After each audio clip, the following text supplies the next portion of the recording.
देवी स्कंद माता सिखाती है एकाग्र रहना। इनकी पूजा से मिलता है ऐश्वर्य जीवन मंत्र। नवरात्रि के 5वें दिन स्कंद माता की पूजा की जाती है।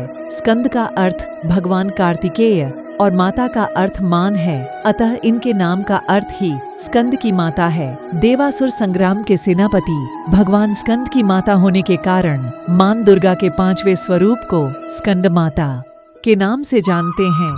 माता की पूजा के लिए नवरात्रि का 5वां दिन 19 अक्टूबर 2023 को पड़ रहा है। देवी स्कंद माता का मंत्र सिंहासनगता नित्यम पद्माश्रित करद्वया शुभदास्तु सदा देवी स्कंद माता यशस्विनी ई। पूजन विधि देवी स्कंद माता की पूजा के लिए पूजा स्थल जहाँ पर कलश स्थापना की हुई है वहाँ पर स्कंद माता की मूर्ति या तस्वीर की स्थापना करें और उन्हें फल चढ़ाएं, फूल चढ़ाएं, धूप दीप जलाएं।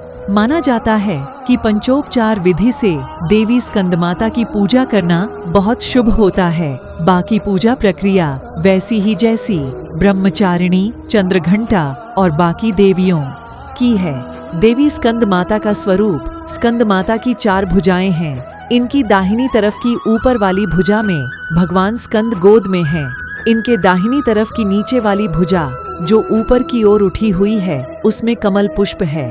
बाईं तरफ की ऊपर वाली भुजा वर मुद्रा में तथा नीचे वाली भुजा जो ऊपर की ओर उठी है उसमें भी कमल पुष्प हैं।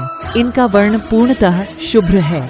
ये कमल के आसन पर भी विराजमान रहती हैं। इसी कारण इन्हें पद्मासना देवी भी कहा जाता है। सिंह भी इनका वाहन है। पूजा का महत्व नवरात्रि के 5वें दिन देवी स्कंद माता की पूजा की जाती है। इनकी पूजा करने से सुख, ऐश्वर्य और मोक्ष प्राप्त होता है।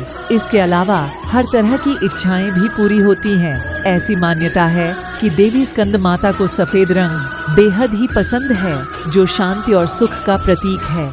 ज्योतिषीय मान्यताओं के अनुसार देवी स्कंद माता बुध ग्रह को नियंत्रित करती हैं।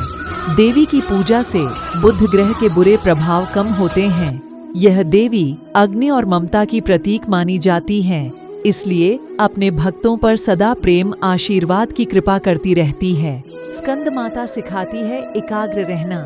स्कंद माता हमें सिखाती है कि जीवन स्वयं ही अच्छे बुरे के बीच एक देवासुर संग्राम है। वह हम स्वयं अपने सेनापति हैं।